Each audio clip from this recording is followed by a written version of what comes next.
really is implementing gender-neutral policies. For instance, gender-neutral flexibility and gender-neutral parental leave. We need to make it perfectly okay for men to be at home, for women to be equal in the workplace. We see some fantastic things around men being supported with child-caring responsibilities, being let home from work early, and that's what we need to make it okay for everyone.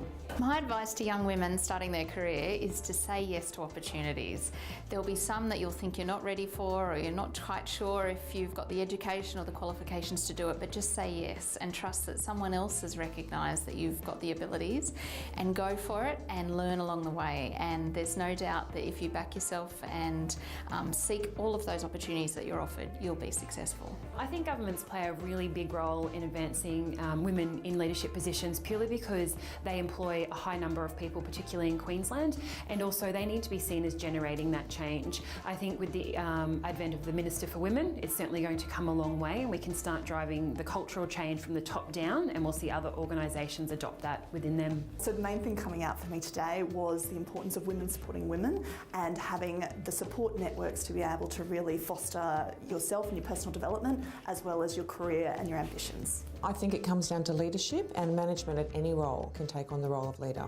And it's about enabling sponsorship, it's about identifying career development opportunities for women, and it's about supporting and mentoring. I think that there is a significant role that the government can play in increasing the number of women in leadership roles. I think that policies around paid parental leave and the provision of quality early childhood education and care are two really important policy areas where we can move the dial.